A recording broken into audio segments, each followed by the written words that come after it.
Give me a second. Crap. Nope. Okay, well, does this look okay? Am I looking to the right No, you look horrible. I'm telling you, should be looking at me. I don't like that. place? I don't like that. Look at me. Pay attention to me. Wait. Is that okay? Yeah, that's a boy. Nobody's here anyway. Yeah, Oh, you can do all the funny faces you want. Nobody's coming in. yeah. No. I'm What? just gonna serve myself a drink. That's what I'm gonna do. Okay. Uh, Let's which I see. shouldn't because I'm surrounded by expensive equipment, but whatever. Oh, and and Whatever. and this is not my mezcal. Oof, don't tell Roy. I'm gonna send him the recording of this. Hey. Hey.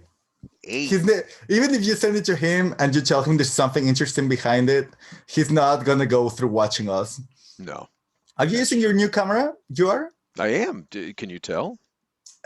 Yeah, like you know how you make fun of my muted colors? Hmm. I make fun of your saturated colors. Which I totally get. It's totally fair. Well, like it's this thing is bizarre. Mm. Well, it's not the most bizarre thing. Are you sure you sent the correct link this time? Nope. Because I was able to through that email that you sent to me. So Yeah. Yeah. Yeah. should I be more centered? Should I? The other thing with this camera is it doesn't have autofocus, which I know means absolutely nothing to you. No, no, I understand autofocus, but that seems like it's really hard. Well, I just need. Okay, again, boring stuff. I'm talking about accounting. I'm talking about f-stops in cameras. I think I'm the most boring I've found myself to be in the last week. Okay. Okay, we should be heading over to the Facebook Live now. I This guess I is should really look at pretty. emails if I've screwed this up and people have the wrong one, they will be emailing me, won't they? Yeah, I would And I'm guess not so. seeing anything there. No. Okay, let me Okay. just look at something really Okay. quick. Nope. Not allowed. I didn't look at your notes. Oh, thank you. I forgot I need to have my notes available. Hey, Dr. Bob, good to see you. Hey, Sean and Blue Tina, good to Bank. see you. Okay. Okay. Mhm. Do do do. I feel very You. weird with this camera. I don't know if I like this. What do you mean weird? I think it looks good. I No, mean, I, I, yeah. I really like how it looks. It's just slightly bizarre. Is the sound? Is there a lot of echo, or is it working Oh, right? no, I think it's good sound. I'm getting good sound. Okay, cool. Yeah. I'm just a lot of experimentation. Well, Um, you're of an age where you should be experimenting, Chava. okay, I'm not gonna say anything about that. Oh, they're really interesting pechugas. Right? Yeah, Yeah. yeah. Like it's remarkable to me just how across the board they are. Jesus Um, Christ, iguana. yeah. Yeah, I didn't That realize that yeah, I didn't realize there was iguana is iguana on starting to that one. be a thing more and more. No, I don't know. I had iguana ages ago. do you like eating iguana by itself? Oh, I've never eaten it. I mean, I've had it in a Pechuga. What? What? You've never had iguana, really? No, you've never offered me iguana. Well, well, you've never traveled with me when I'm having iguana. Well, you've never offered me iguana while we were traveling together. I That think, you want to keep doing this, I can keep doing it. I'll do it all day long. okay. Oh, yeah. Oh, Yeah, I need to well. change my background, don't I? No, I mean, what? Why? Oh, so that I can do my just egg thing when we start. Oh, that's correct. Yeah. Actually, did you like the New York Times article I sent you? I love the New York. You mean the New York Times article that said that just egg was awesome? I don't think that's the word they used, actually. I'm pretty sure they used No, some I other word. think it was a But it little was bit more sober. Yeah. but it was very celebratory of just egg. I was very happy with that. Very happy.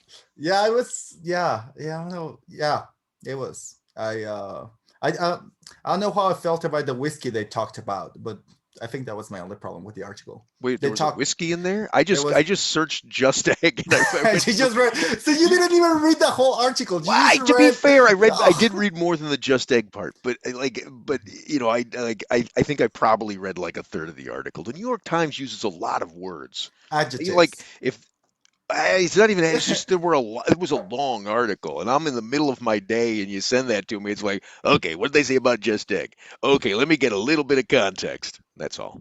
Okay, that's fine. Yeah. Speed reading. Oh. Uh, that's very So contemporary. that's not really speed reading. That's just skipping. Yeah, I remember there's this one philosopher. Was it Hmm. Macal? No, McLuhan. I think it was. Do you know who Hmm. McLuhan was? Kind Okay. of. Yeah. Well, yeah, it's the guy who coined the phrase the medium is the message. Yeah. Yeah, that kid. Marshall. He Marshall Pretty sure that was his first name. Marshall McLuhan probably. Yeah, Yeah. cool last name. But I think he had this methodology of reading where when reading a book, he will read one page and then don't read the next, and then read another page and then read the next, and that way. Hmm. Well, that's So interesting. It actually strikes me as sort of the same way that I watch television shows, right? Like I skip that first episode of every television show because it's always just setup, but I'd rather be dropped into the middle of something and figure it out myself. I find that much more interesting, and I wonder if Marshall maybe is the same way with the books. I think you were. That's why you were so opposed about making the first introductory episode of Agave Road Trip. Hmm. You really hated that. Hmm. You're like, can we just do a beep sound that lasts 15 minutes and that's the episode? I wouldn't do that. That's even more annoying than an introductory episode. I don't want I more know, I annoying. I know. want less annoying. No. Okay. I have never realized how much I dislike for people to be looking slightly on an angle when they're recording something. I find myself checking because I feel like I'm doing that a lot of the times, and I try Really? not to. I because your basement is not that big, so you don't really get the chance to do that. No, Oh, like that's the room fair. where you are, you can't really move a lot. I don't know. I can move, Yeah. but yeah, but you're way off right now. Yeah. Yeah. Okay. Let me try to look at this. It's hard. Okay, I think we should get started. We're gonna lose these poor people. Okay, let's do this. You ready? Okay, so we're gonna be quiet, right? Mhm. I'm Lou Bank, I am Chava Peribán. and this is Mezcal Winter Camp. Okay, everybody a happy camper? I'm going to start by filling our gas tank up by thanking Just Egg for. Oh, I need to pull my notes up so I remember what I'm thanking them for. Oh, yeah, that was it. So, Just Egg for. They didn't sponsor this, they didn't give us any money, but they're sponsoring the Heritage Radio Network. So, we love Just Egg. Well, I should say I love Just Egg. You haven't touched Just Egg. I've been eating it like crazy for the last couple weeks. Okay, Um, that's lovely. Yeah, I'm just having normal eggs, but those do look very fancy and pretty. And the New York Times agrees with us. So what else is there to Yeah, they're say? they're they're they're better for you and they're better for the planet. Hey, so I think I actually created a new breakfast dish. I don't think that's possible, Lou. I think you can create a dinner dish. That's very easy to do, but a breakfast dish, I don't think there's a I, possibility. I get why you'd say that, but I really think I have. So here's what I do, right? And this is, and I know, your response to what I'm about to say is that never happens. Okay, Okay. okay.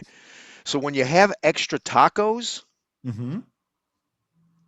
oh, I guess you do have extra tacos in Mexico. I like, okay, so How like extra like you finish your taco portion and then you're gonna go for more tacos. That's why I call extra tacos. well, no, see, you can't do Okay. that during a pandemic. You got to put it in order, and you get the tacos, and then you only finish three of the four that you order, and then you have leftover taco, and leftover taco goes into the refrigerator, and you can't reheat taco. You can't put it in the microwave. You can't, right? It Yeah, doesn't no, no, work. absolutely. No. Okay, Okay. so here's what I figured out. This is the new breakfast thing, and anybody thinking that they're going to steal this, uh-oh. Anybody thinking that they're going to steal this idea, I'm going to be doing a video and putting it up on Instagram. And right here, I am marking this is my creation. So what I do, Chava, is I take out my skillet and I put some oil in there, usually a mix of olive oil and then the Mm. oil from the top of my salsa matcha, right? And Okay. it's like the skillet's heated up, then I add the oil heats up, then I take the taco, and right now, of course, it's a vegan taco, it's roasted vegetables, because Okay. that's where I am in life, and I put that into the hot oil, so it starts, whoo, I'm heating it up, whoo, like that, and then, and this is the key. Then I take it's a key. I take the tortilla and I tear it into strips and then I throw it in there and I'm frying it all together. And then I open up my just egg and I pour it on top and I make, in essence, taco scramble. I think that would be like a version, iteration of a chilaquil. Well, and it feels kind of like that because of what you're doing with the right, but Yeah, the yeah, egg yeah. is incorporated into the taco. There is no other sauce. I'm pretty sure they do this somewhere in Mexico. I'm not giving you full credit. I'm gonna do a full research. Gonna go to the annals of the library where I usually Speaking of anal, is thinking of, and I'll come back with a recipe that was invented in the 16th century. So fine, good fine. luck with that, Lou. Shall we start though? We I should think start that because John is already mocking me. yeah. It's not pasteurized and homogenized egg product. It is a healthier, not. It's a plant-based product. No chickens were involved in making Just Egg, which it makes it a weird name, Just Egg. But hey, what are you gonna do? At Dalton's request, by the way. Okay, okay. So let's. Oh yeah, let's get started. I'm gonna go ahead and switch my background. Okay, And I what are we can't. talking about today, young Chava? Pechugas. We're talking pechugas. We What are a lot of talking people, Pechugas. I think it's a rather confusing thing for even. Uh, this is gonna be a very hard session for me, and I I have feelings about pechugas. Okay, so let's talk about the basic understanding first of what a Pechuga is. Yeah, yeah, yeah. Oh, and as ever, campers, just start drinking. Oh yes, We'll please. get to what you're drinking later. Just drink it and enjoy it, and then we'll talk about it. Yep. Okay, so Cheers. what is a Pechuga? Simply is just you've distilled something. You've distilled not through either through or with something. Yeah, well, I think it's not that easy. So I think we should make that distinction because there's two main approaches on making a pechuga, correct? No. Yeah. I Okay, what are the two main? Okay, tell me. so I believe you always say that I'm wrong on this one, but I'm pretty sure I'm not. So there's a current of people, like there's a current and approach where people throw fruits and a lot of things inside the pot, inside the what we call the ordinario.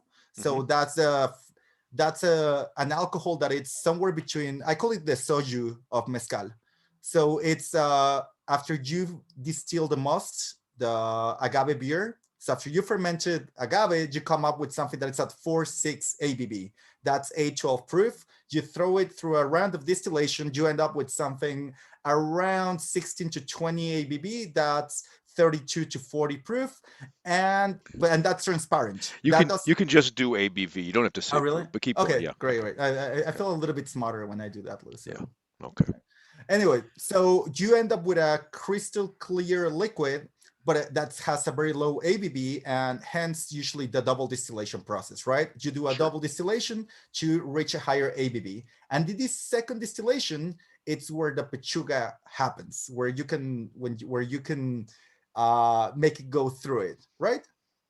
I don't know. Now you have to tell me what the other one is so I Oh, can determine what exactly you're like. I, What are your I got. distinctions? So what's I, the other way to do it, Chava? well, actually, there's three approaches. Now that I think about it, but No, but keep going.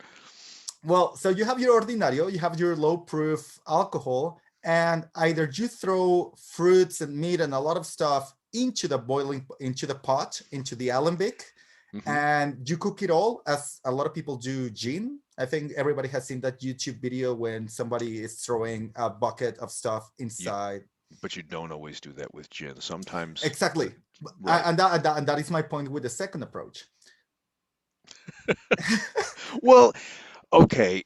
Okay, So wait. no. Let me finish that. Let me finish Okay, that. sure. Okay. So all I'm saying is you throw that inside the pot, you cook it all, you make sort of a soup, and a lot of the flavors get in touch with the ordinario, and they get to travel to the other side, and you make your pechuga. The other way where how you can do this is you approach it as how they do jeans, where there's nothing touching the ordinario. Just have a basket of something and you make the vapor travel through it, right? Okay, so if what you're saying, and you didn't say this, you added too much detail, but if what you were saying Mm. was to make a Pechuga, you add stuff to the still. And That's the easy. sometimes and there are two ways to do that, to adding the stuff. One way is you just throw everything into the actual liquid that is being distilled. The other way is you hang the stuff over the liquid that is being distilled, Yeah, that's what I'm saying. And which you is were making kind of faces. what? You were making faces. That's what I was saying. No, it's not what you were saying, because you said you distill it once and then you throw it back in, when in fact a lot of people distill it twice and then throw it in for a third distillation. That is And the that's a, third. and then we've got an example tonight, in fact, where it just is in once. That's correct. Like, so there's no, like, this is the beauty, and the thing that causes me to be bald is, like, there is no you're right, no simple way to explain it. But in essence, if we think about Pechuga as destilado con, distilled with, right? This Or is the actual language that's used in the nome that defines mezcal. There's no, the funny thing is there's no definition of Pechuga, legal definition, regulatory definition of Pechuga. And in fact, all of these brands of uncertified agave spirits could be making Pechuga. Whiskey producers could be making Pechuga. They can use that word, and there's nothing to stop them. yep, that is correct, because it's something that just people, it create a following, and the regulatory system hasn't catch up with that following. Now, They haven't. do you know, like, I have is it possible that the name Pechuga really was invented by Ron Cooper? No, no, I'm pretty sure they've been using that in Oaxaca for a while. Okay. Okay. Yeah, and we had and actually, I think that touches on a really important point about pechugas. And I think it's a very common question. I even have that question to this day. It's about the origin of the pechuga, Right. because there is a huge discussion on, and you will find us discussing this over and over again about many elements of the agave spirits making, which is what is traditional, Right. right? Right. What has been part of the And heritage of a community, and for how long does that has to happen to be able to call that traditional or to call that heritage? 50 and, years, 100 years, 150 years. and you're calling it heritage or traditional in that community. And there's Yeah. a different tradition and a different heritage 20 miles down the road. Now, I think when the mezcal drinking world considers Pechuga, like, to me, that the image that we get in our head is the image that was created by the expression that Del Maguey exported as Pechuga, right?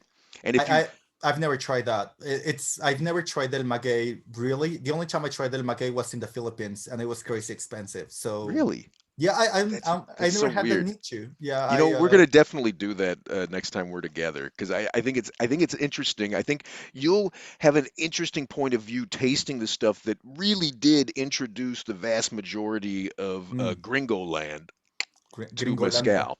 Okay. So let's talk about what that is, right? And that is one of the Pechugas that I think everybody has this evening. So the Del Maguey Pechuga, in fact, I don't think is certified as mezcal. I'm looking at the label and I'm not seeing it. And again, blood pressure meds and all that stuff, maybe it's throwing me off, but I'm not seeing it on there. And the really funny thing is, if I am not mistaken, the way they are making their pechuga, it actually qualifies, according to the gnome, as an mezcal ancestral Hmm. destilado con. So it's an espadine base where they've cooked the espadine in a stone-lined earthen oven. They've milled it by hand using wooden mallets. They've fermented it open air into wooden barrels. They've distilled it twice in wood-fired clay pot stills in Santa Catalina, Minas, and Santa then they threw. Catarina. Santa Catarina. What did I say? Santa Catalina. Did I say Catalina? Yeah, you Well, said you know Catalina. how fond I am of Catalina. Yeah, So yeah. Catarina Minas, and they distilled it twice, as they would normally. This particular family normally would with their espadine, and then they threw it back in the still. And to your point, Chava, what they do is they throw, and here it's a mutation of the two, or a combination of the two things. They throw the fruits and the spices and the nuts, and I believe the rice into the actual pot with the liquid. So it's like immersed in the liquid, and then they hang the raw chicken breast, skin off, bone in the still above that. So that as you are distilling, right, you're heating the liquid up to above 173 degrees, blah, blah, blah, blah, blah. And as a result, you're causing that distillation. The alcohol turns into a vapor, but it's doing this with all of this beautiful stuff in that pot. And so all that beautiful stuff is starting to simmer in there. And as it simmers, it's releasing all of its beautiful aromas and flavors into the juice. And Mhm. so some of that is traveling up out of the still, and it's traveling through the vapors, traveling through that chicken, so that the chicken ends up getting cooked during the distillation. And then it comes out the other side as a beautiful drink. Yes, which is yeah, yeah, I know. Uh, do you like them, Lou? Do I like Pechugas Yeah. in general? It's I am of mixed feelings about Pechugas because I really do like them quite a bit. I've had, well, I shouldn't, mm. obviously not all of them. That's like saying I like dogs. There have been dogs that have bitten me. I didn't like them. You know, I had a period where it's all I wanted to drink was Pechugas, and the I and love that you. I love you talk about this like the Picasso period. You had your blue period, the pink period. Lovely. I had my boiled meat period. Um, and there was a period where I absolutely like that's all I wanted to try was different exotic Pechugas, distilled through lobster, just any kind of weird. Did you get that? Did you get a pechuga with lobster?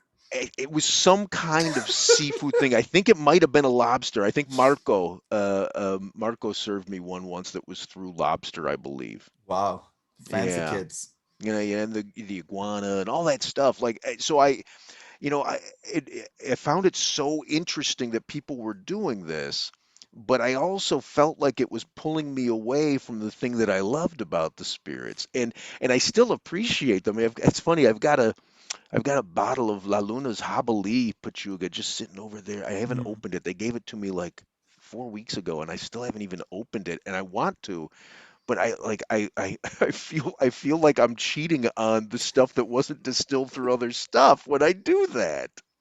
Mm. That's no, and I'm just asking because, and I think it's important to address this while people are drinking this. I don't know how much can they. I'm sure most of like some people have been in other tastings maybe that we've done. They probably have another bottle of mezcal in their house. And one question that it's always keeps popping up in my mind is how much of the agave actually transpire in the pechugas. Well, Like, so and it's a very fair question. Um, the first time I had an experiment that spoke to that was mm, at Eduardo Aneles's place, right? Lalo of La Locura was distilling for me some special. Um, I mean, I don't even know. It certainly doesn't qualify as a classic Pechuga, but he was distilling a bunch of agave spirit through dark matter coffee, roasted coffee dark beans. matter being a brand of coffee that it's available in Chicago. More than just Chicago. They are nationwide. Ah, really? I didn't Oh know yeah, that. no, they're Okay. yeah. Everybody who is into coffee knows dark matter. So Okay. and I shouldn't say through because in fact here it was percolating, literally percolating because they threw Lalo threw the ground roasted coffee beans into the still into the liquid. Okay. Um, So he did a version that was just through an espadine base, and he did a version that was through a base that was a combination of espadine and topaciche. Mm-hmm. And the difference, and they're both delicious, but the difference in flavors is significant. And then I found myself at Felix's place a couple years later, and he had like a whole assortment of Pechugas. He had one that was just Araqueño, what like where he's using different agaves, and hands down, like yes, you're going to bury some of the agave flavor, but you're still tasting it. You're absolutely tasting it. No, and I'm just say that because, and we've had this discussion a thousand times to the point where I almost find it boring, but they, that Oh, there's three people this. dropped off. Apparently they do too. Keep going. Sorry. No, no, no. So it's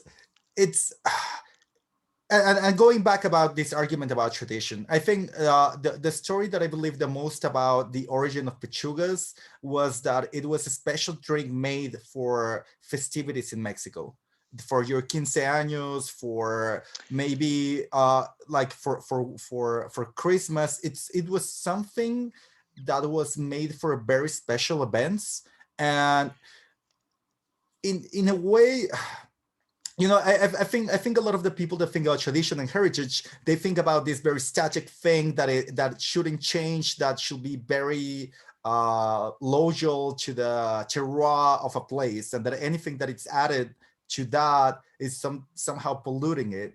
But uh, what I love about the notion of pechuga is that it shows you that Mexico loves to be flexible and flirt with stuff that it's not necessarily attached to what we understand as strictly traditional. If that makes any sense.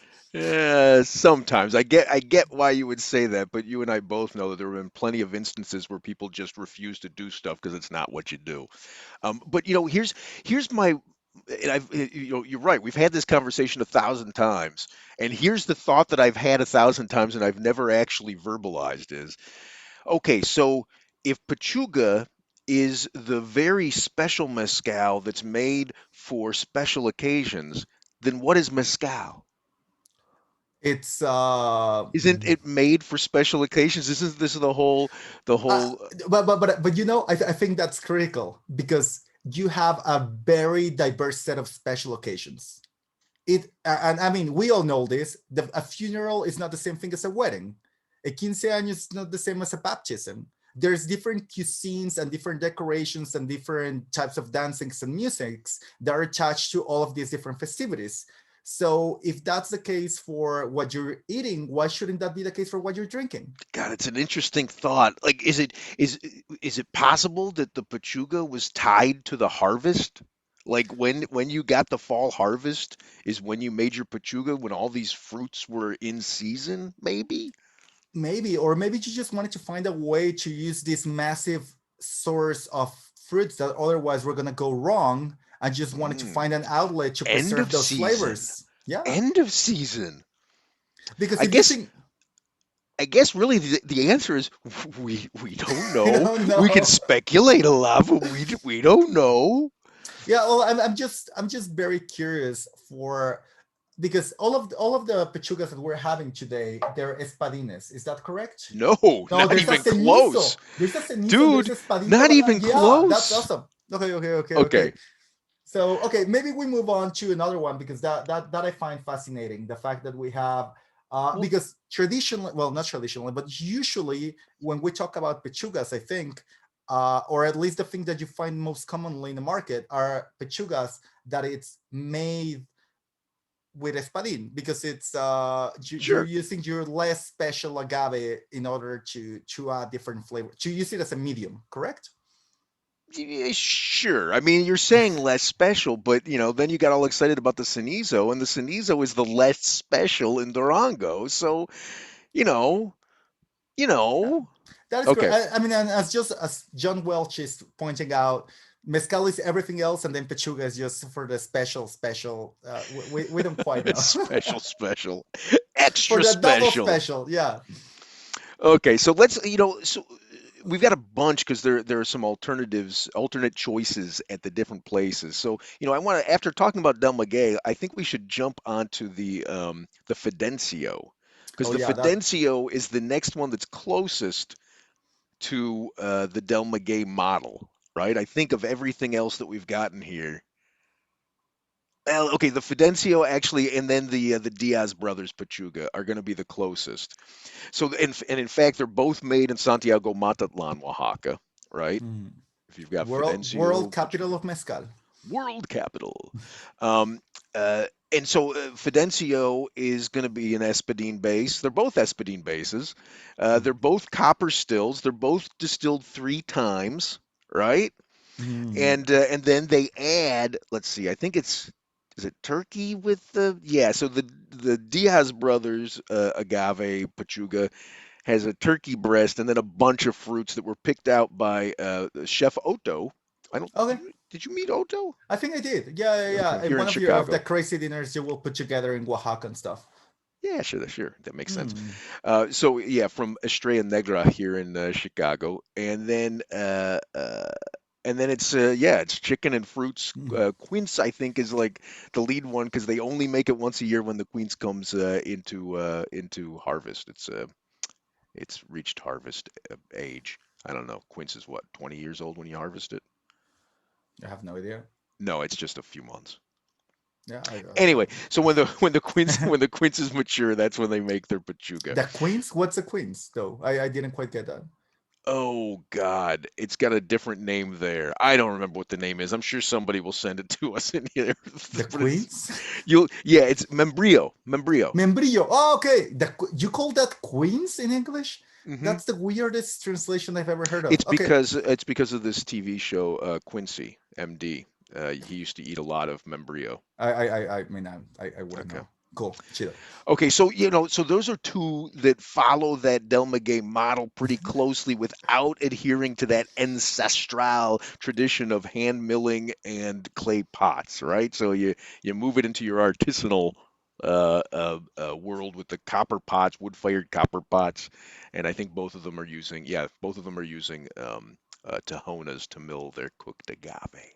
Okay, that's cool. And Yeah. I actually, after expressing a lot of doubts about Pechuga, I had this new idea about it. I think something real interesting about Pechuga is that you always know in which season it was made, because a lot of these Nope. fruits can only Nope. happen in certain seasons. Nope. Nope. No? Nope. Hey. Because in fact, in a lot of these, in one that we're having tonight, I believe specifically when we're talking about, oh boy, which one? Hang on. One of them is made with dried fruits. That's the beauty of fruit is you can dry it. Yeah. Okay. Yeah. The Don Mateo. Yeah, is made with some dried fruits. Um, Mm. Yeah, but before we head out of Oaxaca, let's talk about the Banez Pechuga, which, like, it blew me away when I thought about, okay, how are you gonna make? Okay, so Banez, most of their, I think all of their mezcals come out of the Ajutla region, right? Mhm. Which is basically between the Ocotlan region, which is Santa Catarina, Minas, and then Miahuatlan, right? It's like right between there. So in a hootla, they use the refrescador, which we talked about last week, right? Which is sort of that single plate, extra distillation, like sort of homemade column still if your column only has one plate. Yes, which allows you to get to very high ABV in just one pass. You don't have to do the two passes to be able to get to a high ABV. Right, right. Because in essence, it's distilled sort of twice in one Mm. pass. Okay, so what do you think they do What do they do, Lou? to make a pechuga? Oh, Uh, right. So, yeah, what they do is they throw it all in at the same time. So, literally, one distillation. That's it. oh, and that has to be crazy because you have the pulp, the fibers of the agave, and then on top of that, you have Well, all this craziness. but if I read it, you know what? I should send you this the language they sent me because it's Spanish. So, I might be misreading it a little bit. Yeah, Um, uh, I yeah, that sounds extremely bold. yeah, no, no, but this is like I checked with Alex, and his English is great because his name is Alex. Yeah, yeah. I Um, know Alex. He was, and actually, I maybe I never told you this, but the first time I went to Oaxaca in my lifetime, I went to Ejutla, to la heroica ciudad de Jutla de Crespo. oh, Yeah, okay, it's so check your message and you tell me what it says in that message. Because it reads to me like he's saying, Like they put the stuff somewhere up in the refrescador, I think, or they hang it. I don't think it's in the liquid. Nope, it is in the liquid. It's in the liquid. It is Okay. in the liquid because you're only filling your still with three-fourths of must. They call it guarape in that area. So with the Ah, agave beer, you just fill three-fourths of your alembic with that, and then the rest is your fruits, your season fruits, which is plantain, pineapple, mango, apples, among others. Then you put then you hang the turkey on top. So it's also a mixed system where you're making a soup under, and then the meat is not getting to be simmered with the soup. It's hanging on top, and just the vapors are touching the meat. but that's fascinating to me. Single distillation Pechuga? Come on. Yeah, You were coming on saying two distillations, and I'm like, there's three, and now here's one. There's no that's end to the variations. that is very true. And then something again, I don't want to sound like a broken record, but something that is really interesting about pechugas is they're using direct fire to make these distillations. So if you were using a steam jacket or you were using another more typical way of distilling that they use in whiskey or vodka or whatnot, you wouldn't have such crazy reactions. You wouldn't have these fruits or meat getting all these flavors out of themselves. What you happen here is you're simmering, as you were saying, all this stuff, and therefore allowing for weirder, funky reactions to inform the spirit. Well, hang on a second. I'm not sure that I agree with that. Why is that, So, Lou? because apparently So I'm a disagreeable guy. Isn't that yeah, what you yeah, yeah. said? I I've think heard that. Yeah. obstinate. I don't know, something like that. Well, hang on, because like really, what's the difference between between creating your simmer with fire versus creating it with electricity, with a coil or with steam? Uh, I, I'm actually this week I spent quite a bit of time trying to come to a precise answer to this because I know there's a difference, and I think the only answer that the only concise answer that I can give to this is how fast you can move from one temperature to another with elements with electricity. You cannot go really fast. It takes a while once you say up, and what like it'll take a little bit for the environment to hit. Whereas with fire, you can make that surface, the just the surface of the alembic, get really hot really fast, where the interior is very cold still. So you get it to act as a pan instead of having the full body to be boiling. Does that And make sense? that's going to release the flavors more slowly? I need to make more research about this. I know there's a difference. I just need to collect more specific data about this one because I'm not sure about the specific reactions and the whys. At one point you had suggested to me, it might have even been in this series. I honestly don't remember. But at one point, you had suggested to me the reason the wood fire is so important is that when that fire hits specific spots, it causes them to heat up very quickly, which causes like little burns and creates Maillard reactions when you've got the fiber in there. And so I would imagine, not maybe not when you're hanging everything will it make a difference what the heating element is, but if you've got fruit in there, well, that's you're gonna get Maillard reactions like crazy out of that stuff, right? That's an argument that some Japanese whiskey distillers, and that's where that comment came from. They make that point. They make a big deal of their direct fire. They use coal Hmm. to distill, and they make even that makes a difference. I'm not. I don't have the facts. I don't want to play a Trump trick in this one. I just don't want to lie to look pretty.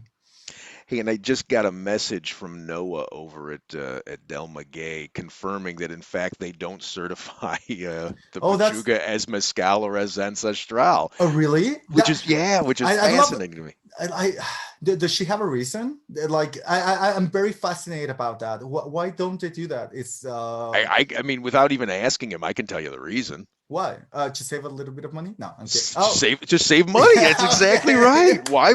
Like, if you're gonna just call it Pechuga anyway, this is what it's what I've been telling brands to do.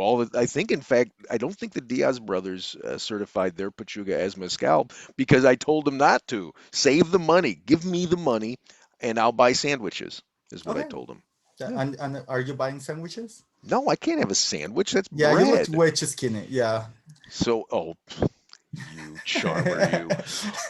Okay, so let's hit the last of the Oaxacan pechugas here, which is Vámonos Riendo, which I think is only available in California. So I'm guessing our Seattle friends got the Fidencio instead. So Vámonos Riendo is doing something completely different than I had heard of before, and I think it's so cool. Um, Yeah, yeah. right. No, you tell it because I think it is very cool. Okay, so instead of using it just an Espadin base, their base is Espadin and Tobala, all right? Hmm. But rather than like everything being processed together the way we're so used to hearing this stuff, right? Rather than the agave, the Tobala and the Espadin being cooked together, milled together, fermented, blah blah blah, right?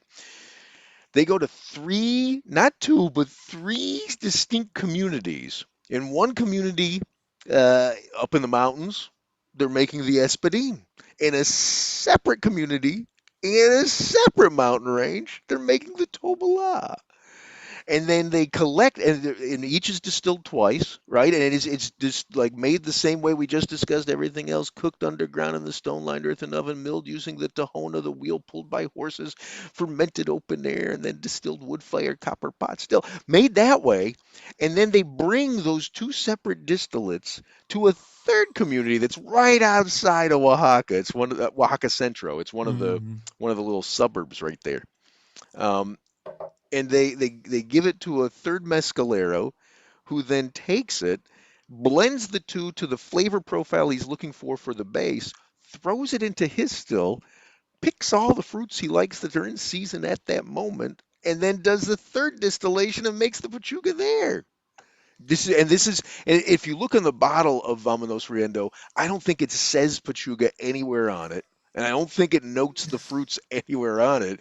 But I can tell you, as a guy who's hung out with the Vamanos Riendo guys enough, it's what they're doing. It's like a vegan Pechuga. And I find fascinating. I think the first time we tried it, we were together, remember in Chicago, and Hmm. we were approaching it with a little bit of a grain of salt because we saw triple distilled, Hmm. and in our humble experience in agave spirits, anything that says triple distilled, there's a good chance that it's not going to be amazing.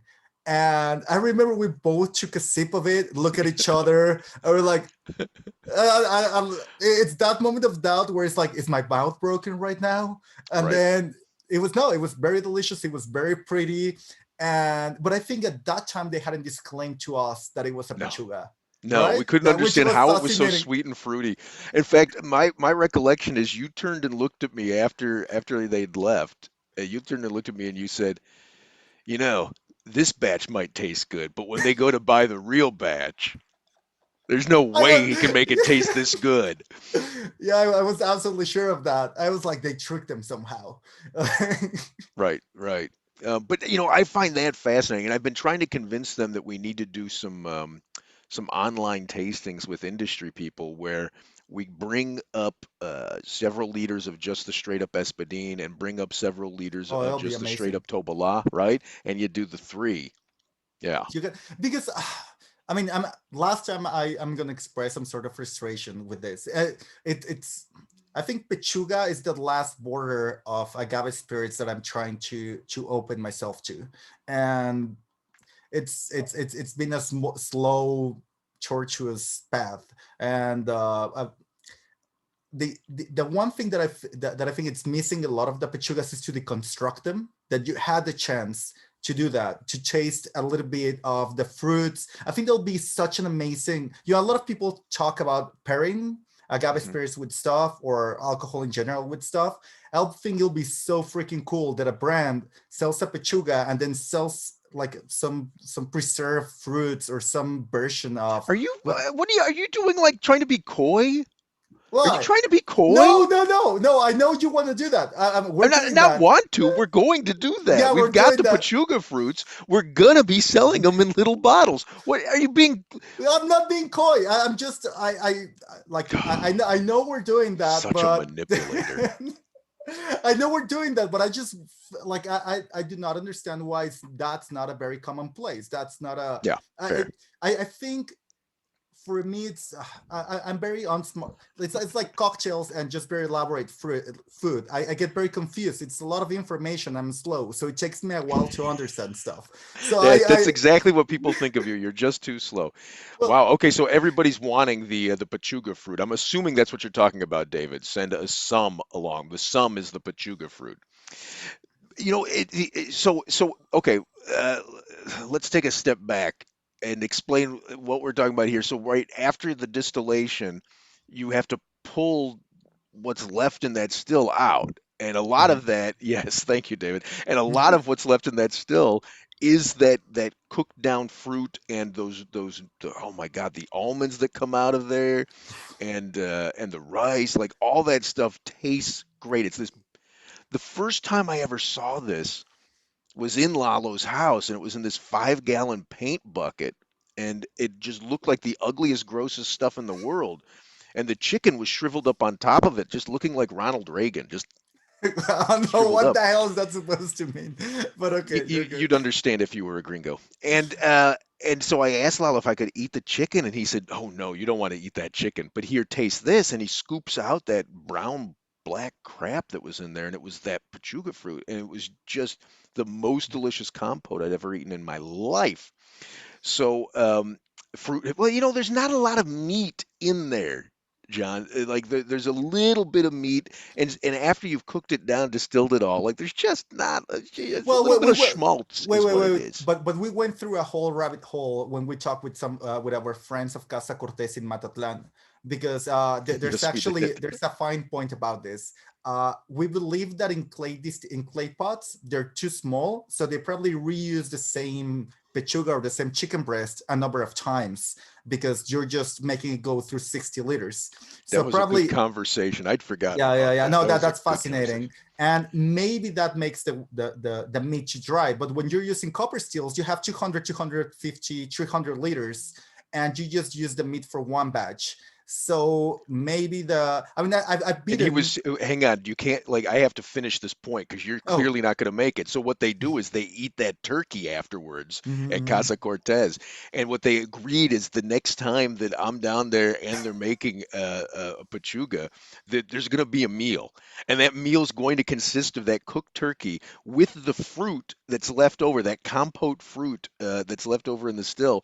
And we're going to make sandwiches. We're going to make probably tacos, if I'm being honest. We're going to make tacos out of that.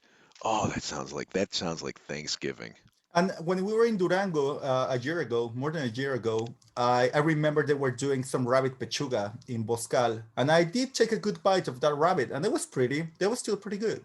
I didn't like it, but I think it's because it was rabbit, and I like rabbits. I You love know. rabbits, but okay. So So anyway, so what you've got those fruits, right? We're going to be packaging some of that up and selling it to the bars and restaurants to then offer to their customers. So you can just little tiny little like those little sampling jam jar size things. And I think we're going to do the same thing as well with the caramel that's made from the pulque, so mhm. that you get these little things you can offer out.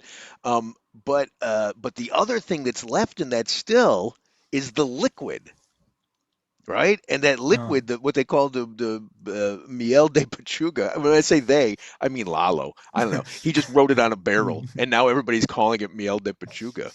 And the first, God, it's so weird. Like the first time I saw that was a few years ago in his place, after I'd been visiting him for years, and I'm walking to the bathroom in the back of his house, and I see these giant drums that are labeled Espadin, but they look like they've got motor oil in them. And I'm like, "Hey Lalo, you mislabeled your motor oil." And he said, "No, no, no, it's a miel de pechuga." What? And I was there actually, coincidentally with the dark matter guys, and so he let us taste it. And after much argumentation, Much debate. He Oh, let us really? taste it. Yeah, yeah, yeah, yeah. What He was was the not. argumentation? What No, was no, no, no, the no. You no, no, no, no, no. We've got these other things to do. No, no, no, no, no. It was that kind of thing. like you were unprepared, like you were unlightened, you gringos were No, not. it was like, oh, this is garbage. No, this is Oh, like literally after we tasted it, the dark matter guys were like, oh my god, I can make a latte with this, and they were like going on and on, and maybe they he looked was at scared of me. that. Maybe he was scared of that. Maybe he was scared of people making Well, lattes out of like, it. I was like, I don't want this to travel this way. like, and so they look at me, and like it's just the four of us, and they look at me, and they say, can we get some of this? I'm like, hey Lalo, can we buy this? And he said no. Of And I course said, not. okay, well, why not? He said, well, that's what I feed my goats. And I Oh, I said, love that. right? And I said, okay, A, I'm going to need to eat one of those goats. Exactly. Yeah. B, right? A goat raised on that. B, like, I'll buy you all the goat chow in the world and then still pay you for this miel de pechuga. Yeah. So now it's become this precious thing, and his goats don't get it anymore. So you And buy it's all his miel de pechuga now. No, no, no. He won't even sell it to me anymore. Like they parcel it out hand to hand. Like every once in a while, and I've been really, really good. I'll get Ah, my turn of having some. But yeah, oh wow. yeah. But it's like this other byproduct now that I think is just waiting for cocktails. Yeah, and we made I think one of the my favorite episodes that we've ever done for Agave Road Trip was the episode we did Unobtainium. on the milpa, Hmm. and basically what sort of the exploration we're having in that episode is which are the flavors are the closest. I don't know if I even want to get into the rabbit hole, but in a nutshell, it was what are the flavors that surround agave and that make sense with agave. Which are the things that are growing around that are Hmm. informing the agave? What is the agave informing? Which are all these other elements that interact with every from the agave to the yeast to the microbiome that happens during fermentation. And if you think of this as a big puzzle Hmm. that each community decides to put together in different ways, like how and it has to make sense. And I think that's why when you're eating in one of these communities, when one mezcalero tells you like, hey, are you hungry, do you want to have a taco, you never feel like nothing is not delicious. I think you always eat the whole table, even if you usually don't eat that. Even if you usually dislike something, in that No. context, no, No, you're one not of those. maybe not me. Like there was one day in particular where again I was at Lalo. Apparently, I spent a lot of time at Lalo's, Yeah, seems like it. and Yeah, yeah. he wanted to make something very special for me, and so he served me this. I'm sure you know the name of it, but a stew. It's like a tomato-based stew that has the chicharron in it, Ooh, the fried salsa de chicharron. chicharrón, the most. Yes, I Yeah, love that. but like, and chicharron is hard enough for me, right? The fried pig skin is hard enough for me, and then when you put it into the salsa and it gets soggy, Oh, I can't do no, that. no, don't I talk to me can't like that. I I haven't had can't dinner. I It's can't do that. And oh then man, so with and a I felt badly, but I just I so I he said, "Oh, it's okay, Lou. No, no, no. It's okay. We'll take care of you." And so then he comes back with a big bowl of tripe, which oh, I love that. You were getting pampered and you didn't. I ate the tripe and I told him I loved it, but I don't like tripe. I can't do it. There are things I can't do. That's the difference between a 6 year old and an adult in Mexico. Mm, Eh, that and eh, eh, shorts. huh? That and shorts. And I also Or like to wear shorts in Mexico. So like, yeah, yeah, you're the long closest to a pants six and year old. shorts. Yeah, Yeah, yeah. I guess my point is I think cocktails could get fascinating if you were starting to get to extract some of these ingredients and playing with that and agave spirits, because ultimately I really think pechugas are a pre-mixed cocktail. You know, A, that's a beautiful way to look at it. But B, I don't know if you're saying this and talking around it or you're actually saying it and I'm not getting it. But what I'm hearing and translating in my head Oh, I hate is what you're gonna say, whatever it is. no, no, no, Okay, go no, no. ahead. I think you're Okay, gonna like it. okay. I think it's what you're saying already, and I'm just trying to simplify it. But if this agave grows next to an apple tree and a banana tree and a pineapple tree, what do pineapples grow on? Whatever the hell pineapple grows on. Pineapples are mutants. I Wait, have just skip pineapple, yeah. plum tree, pear tree, and then you like so it would be picking up some. The agave would be picking up some of those flavors and essences and aromas during the 15 years that it lives amongst those trees. You're in essence amplifying the flavors of those fruits by throwing them in with the distillation. I that's sort of a very bold, risky thing to say, but Did I you think say it's bald? bold, Bold, bold as bold. in Gotcha. Yeah, yeah, yeah. afternoon accent. It's I'm not sure, but it sounds good, and I decide to believe it for today until I read otherwise. But is that what you were saying, or is that not what you were saying? It is sort of what I'm Kind of. saying. Okay, that's good enough. It is That's close close enough. enough. It is close enough. Yeah, Okay, yeah. okay. And it was very well boiled and synthesized in your explanation. Let's move to another one of the pechugas though, because I think we're getting into really strange. So let's Rabbit go holes. on to Peloton de la Muerta De la Mezcal muerte, Pachuga. pelotón de la muerte, Lu. De la Pelotón, Muerte? yeah, What did I say? de la muerta, which I is said Muerta. I didn't say Muerte. Okay. yeah, yeah, important distinction. But anyway, It is an important distinction. Sorry. Okay, now so last. this is not made in Oaxaca, Nope, and it's not made with espadín. nope. Nope. So this is Guerrero. I was hoping you would say it so I wouldn't have to torture my tongue trying to say it. Which again, like I think in the last session we did, we talked about how exciting it is to drink things that come out of that place, out of that Yeah, love. Guerrero. Um, and you don't see them that often, and, they tend to be beautiful. I haven't Mhm. actually tried this particular Pechuga. Uh, Neither have I. yeah, but soon. But it's made the base is two different agaves, and it's interesting, right? So one of them is an Angustifolio, but it's a different Angustifolio than Espadin, and they call it Criollo there in Okay. that particular community. And then it's made with the common agave from Guerrero.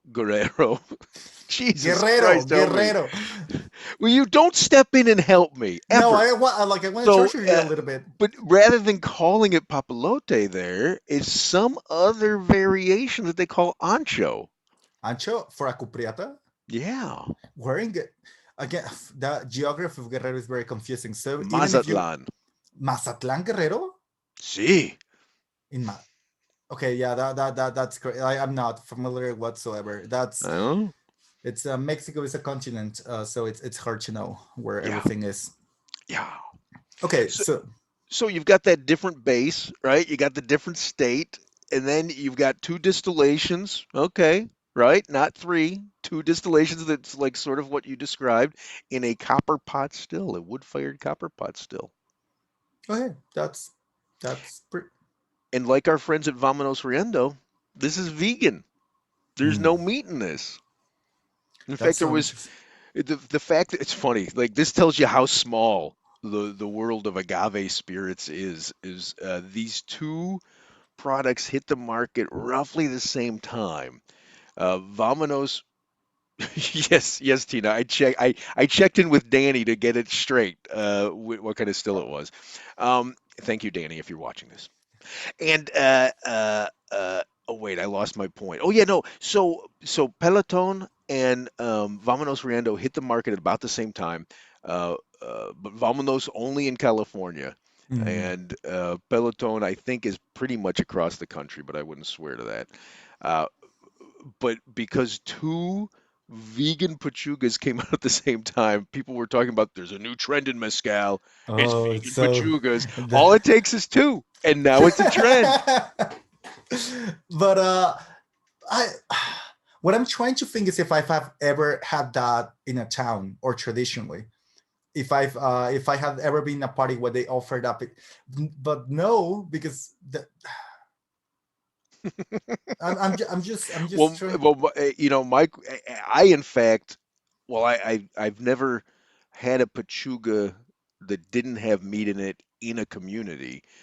I can only really think of twice where I've had Pechugas in communities where they were made. Oh, really? I Yeah. used to go to Atzompa lot in Santa Maria Atzompa, which is almost a suburb of Oaxaca, and they love to serve that in Mm. Oaxaca City. And they every time there was a festivity, I will get a lot of pechugas. It was Hmm.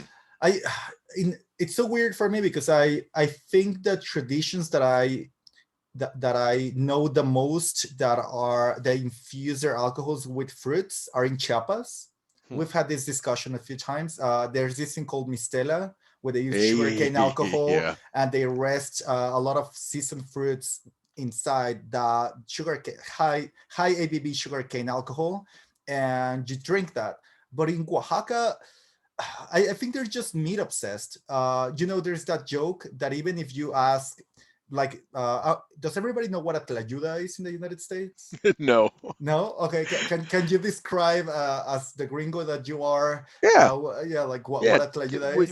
Layuda in essence is sort of a Mexican version of pizza, but Oh, really, no, no, it this is the worst. is. This is It's the in worst. essence, but really what it is, it's like a giant tostada.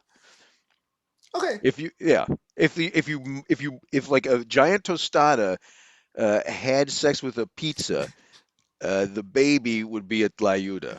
Okay, so even if you ask for a tlayuda without meat, they will still put lard on it. So if you tell the lady, I don't eat meat, can you please give me a tlayuda without meat? They will still add lard to it. Well, that's So not meat; it's lard. exactly. So Yeah. Oaxaca, I always relate to as a meat obsessed culture, in the best of ways. Don't get me wrong. But if you want to have something that doesn't have meat, you have to tell them, I don't need anything that had ice. Like if it had ice, I'm not eating it. And that's the only moment where they might understand it, but they're still gonna be uncomfortable with it. And apparently, our partner, one of our partners for this evening, Copal, has the best layudas. Uh, And I'll guessing that's because they have a lot of meat on them. Okay, so or a lot of lard anyway. Yeah. Um, oh, the Peloton would be a great float on a cocktail, but oh, okay. Okay, we're just gonna stop it right there, John. Oh, so I've got a question from Dr. Bob and Dr. Tony. And I think this is one of your kinds of questions, Chava. okay. So they ask, we find that these change dramatically, these being Pechugas, over time after they have Oh. been opened, losing much of their bite and their hotness. We're used to wines changing with aeration, but is this also typical for mezcal? Uh, Specifically for pechugas, oof, it's because I've never had a very old pechuga in my in Well, don't talk about Pechugas then. Just talk about agave spirits in about agave general. spirits in general. There is a whole concept about this, about aging agave spirits in glass, and they do change dramatically, but it takes a long time. I think the whenever I had the chance to taste something that it's very young and something that it's like 10 years old by the same producer, and somehow I get the chance to recognize a very similar flavor profile. So control what I'm No, no, get. no, no, no, no, no. It's not what I'm, you're saying. You're oh, just okay. reminding me of another story. It's okay. Just keep going. You're Well, fine. like if you were to control by just the only variable being the time that the agave spirit has spent inside the glass, it changes, but at least I find that always in a positive way. It rounds some of the edges that I was not very comfortable with, the younger version of it. But the science behind it is very very weak. I haven't found anyone that takes a young one, waits 10 years for it to age, and then takes a sample of that, throws it into a chromatographer, and measures what has changed. That's something that I still haven't been able to find. We know it changes, but if it's changing too fast, if that happened to you within weeks or a month, then maybe there's something wrong with your cork, or there's something happening. Well, well, Or have you had a if you're storing your bottles on the side, the cork will have an effect. But otherwise, it's not going to touch the liquid. It's not going to have an effect. the only other thing that has happened to me that changed, not drastically, but changed perceivably the flavor of agave spirit, after a short period of time was when I left it by the sun by accident. I left it in a place where it was receiving a lot of sun, and it just changed it, not in the wrong way, not in the good way, just changed it. Hmm. But they tend to be rather consistent. I find that I have things that are a year old, 2 years old that are rather consistent. Well, so there is a concept of oxygenation with wine that will create different flavors in it. And I Mhm. suspect, in fact, that that won't happen with spirits because they're just too high ABV. But two Okay. stories for you. One is I was at Lalo's. I love I had him it. do a, Is there any story that you have that doesn't involve Lalo? I would love. I don't even think you explain who Lalo is for Yeah, I all did. the I people. said Lalo Cura. I said Eduardo Angeles, It's Santa a Catarina Minas. I said all that. okay, okay. Anyway, so Lalo, besides doing that special coffee distillation for me, also once I brought that coffee distillate home, Oh and yeah, well, and is that a Pechuga? Well, I guess it's a vegan Pechuga, depending on how you define Pechuga. But there is no definition, so we're going to call it Pechuga. Anyway, when I brought that home, I shared it with a friend of mine who's a chocolatier up in Wisconsin. And she said, "Oh, I want the same thing with chocolate." So she gave me like 30 pounds of premium cacao, roasted cacao to bring down, nibs to bring down to make a batch. And when you do these with Lalo, like you got to buy the whole batch. He's doing it special, and he doesn't know he's got a market for it, so you got to buy the whole batch. as So it usual, yeah. was, and it's not like it was crazy. It was like I don't know, like 25 bucks a liter for 20 liters, so like 500 bucks, something like that. And and so he made it, and I tasted it, and it tasted like dried fish in not a good way, like really bad dried fish. And I thought, oh my God, that's Well, $500 down the drain. I can't give that to my friend. So, so I thought, okay, well, I'm eating the 500, and I said, okay, make a second batch. I'm gonna go get you some other cacao, and I did, and he did, and I tasted it, and it tasted exactly like dried fish. And I thought, oh, cacao just doesn't translate well when you distill it this way. And so I wasn't going to do a third batch. So I brought that I brought that both of the batches home. I gave one of them to my chocolatier friend. I said, "Look, I'm sorry. Actually had two batches. I tried, and they both turned out this way." And she said, "No, it's okay. I kind of like it." Okay, great. And I just kept mine here. And then a friend comes over to the house, and he's talking about how much he loves everything chocolate. And I said, "Oh yeah, everything." He said, "Yeah, everything. Everything? Yeah, everything." And so I gave him some of this to taste, thinking, ha ha ha ha. Ha. And he tasted, he's like, holy crap, that's delicious. I'm like, you're weird. And it had been like, I don't know, 6, 8 months. And I tasted it and it became delicious. It became delicious in 6 to 8 months. So resting that for 6 to 8 months, and I guess the fine point here is we're talking about pechugas. We're talking about agave spirits that are distilled through things. So if very specifically Dr. Bob and Dr. Nope, it's gone and I don't see it in front of me now. Tina, I think it was uh, it. No, Tony, Dr. Tony. Bob and Dr. Chani, yeah. Uh, if you're talking specifically about Pechugas, it could be that what you bought in the bottle was just, bottled. It was made a couple months before it was bottled, and you got it young, and then it changed. It could be that. But the Well, other, sorry, go ahead. no. Finish that because actually, No, I'm no, I just am done with that. I was going to go on to okay. the next No, story. they're just saying that happened within an hour. So it's just a lot of different agave spirits change. Some change very drastically, some they don't. It's Well, extremely variable. this is the banking the bottle idea. I really believe that there are different, if there are so many different molecular elements in the agave plant that transform into different aromas and different flavors in the process of fermentation and distillation. I don't believe they all weigh exactly the same. I don't believe you have a perfect solution. I believe if you want to get a homogeneous pour out of a bottle that you have to not like shake it up, but you got to give it a little, what they call a bank where I live. I don't know why they call it that. Just a quick, and then the pours are consistent, I find. So you might try that. I've heard people argue very aggressively against that to you, but I'm not gonna go into there. Yes, definitely aggressively. That is fair. Yeah. It's a I don't know. That has never happened to me. I do that with my espressos. I think with espresso it works. You have to mix the whole thing. I'm not so crazy sure about agave spirits. I know that you have to do that when you have 10,000 liters stored. There's a whole process you have to do to get all those things together. In the small scale, I'm not tremendously sure, but I decided to believe you on that one, Senor Lu. Okay.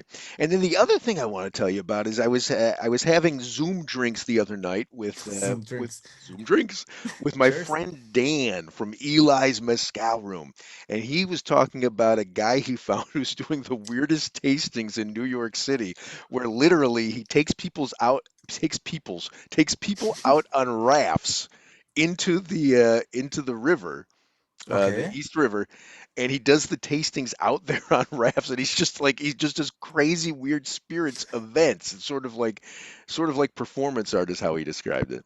And he said that this guy has been there's a thing that they do with I want to say it was with the vegetable eau de vies that they make in some parts of Eastern Europe, where they'll leave them open for 10 years, uncovered, to age. And so you get a lot of evaporation, and you know how you talk about the distillation being a way to not enhance the flavor. How do you Amplify the to flavor. amplify? This it's done for that exact reason to amplify the flavor. But if you just leave it open, you're just losing all the alcohols. Not all of it. You're going to lose significant portions without question. But in 10 years, you're losing even the water in there, you're losing. Yeah.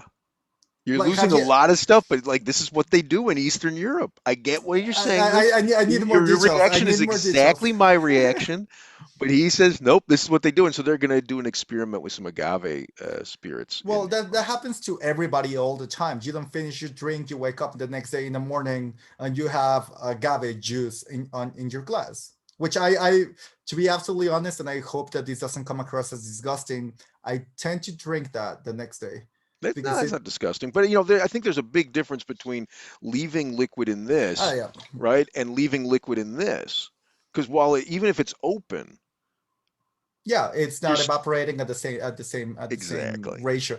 Yeah, I don't know. It sounds interesting. Maybe if it had like a tiny little hole, if it's in a glass container, has a tiny little hole, and it's you're constraining the evaporation in some way. Like I'm sure there could be some things that you can play with around that.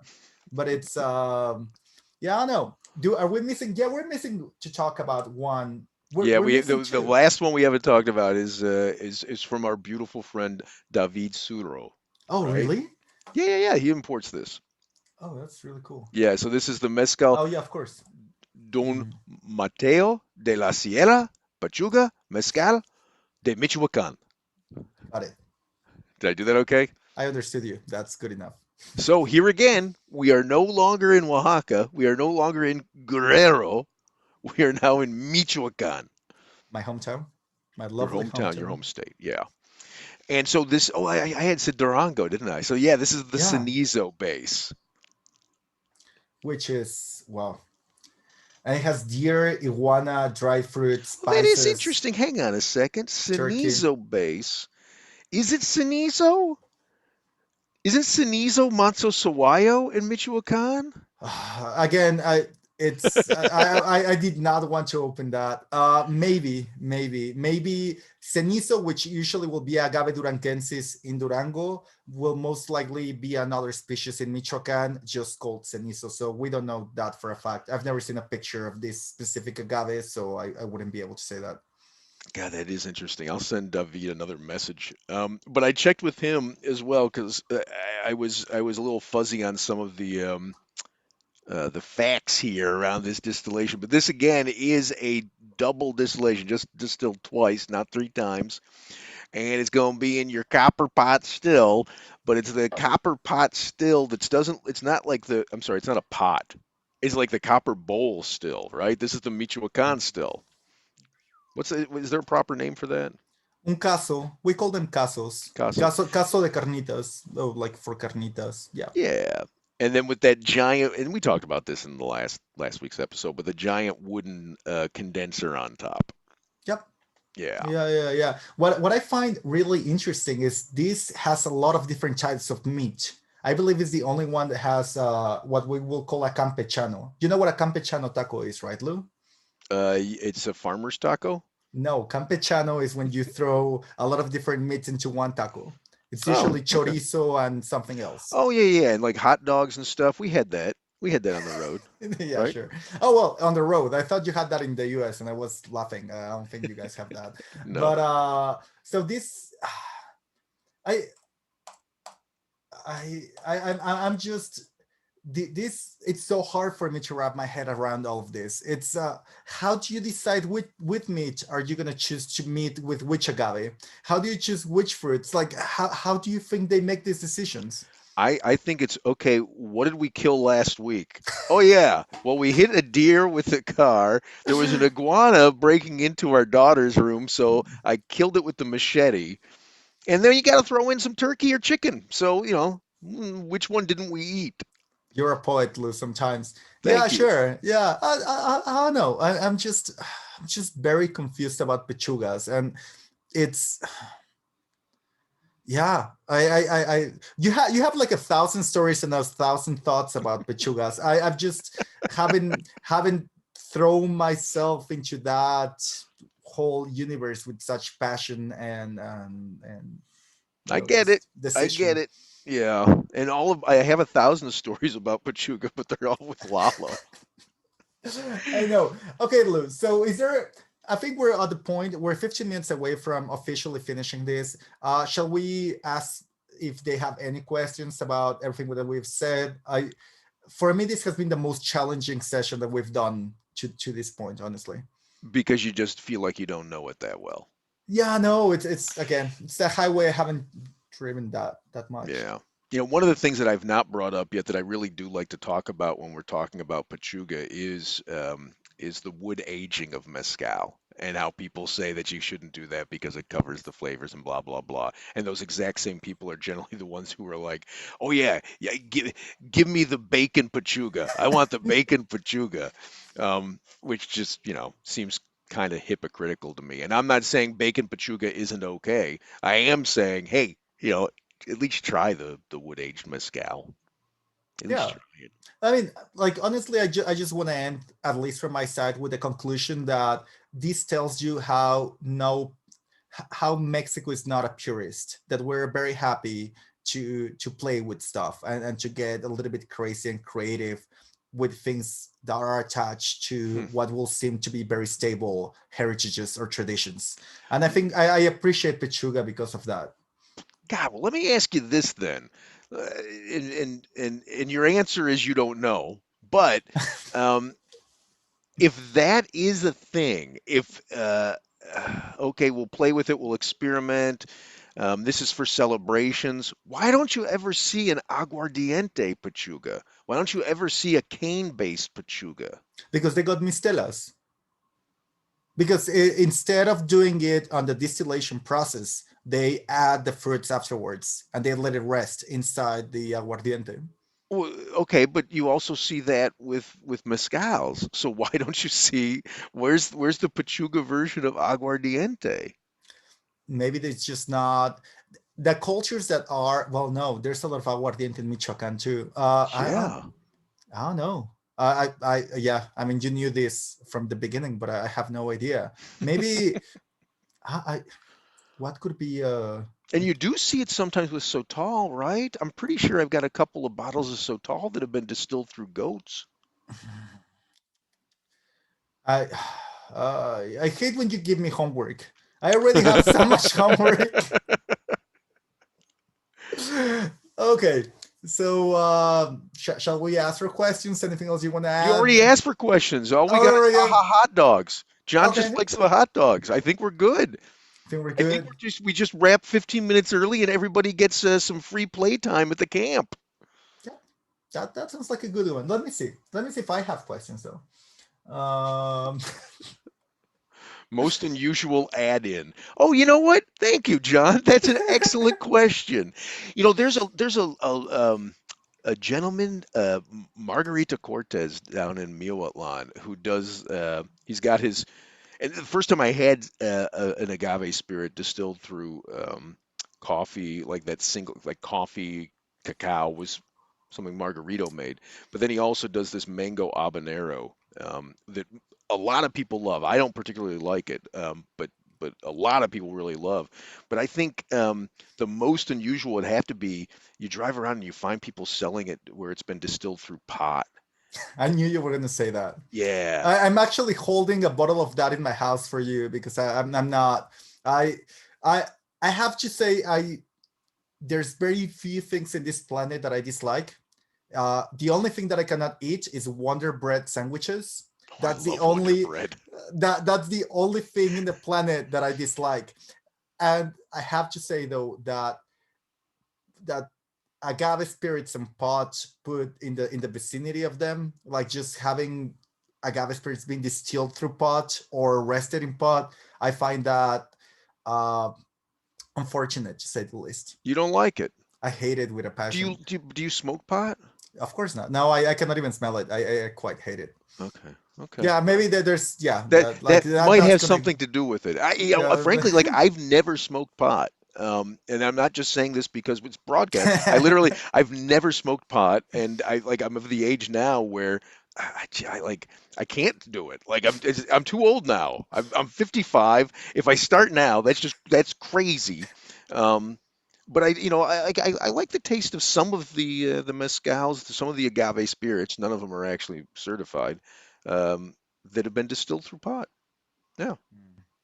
Never Yeah. too old. Yeah. I know what you're going to try and do next time I'm in town, John. Okay, so I think that's a wrap. Okay. Thank you, every. Oh, wait, there's a question. There's a little one next to the questions. Oh, that's true. A shout out to Copal and Santa Cruz. They opened in the midst of the pandemic and are a huge. Oh, they literally opened up. I didn't realize that. I didn't realize they were that new that they opened their restaurant in the midst of this pandemic. God bless them. And a huge addition to the cuisine and spirits of Santa Cruz. That's lovely. God bless. I mean, obviously, everybody looks forward to this ending, but I really look forward to it ending and I can come and I can visit Copal and I can visit my friends in Seattle at Mission Cantina and I can go visit Calavera in Oakland, and I can go down and hang out with my friend Chava.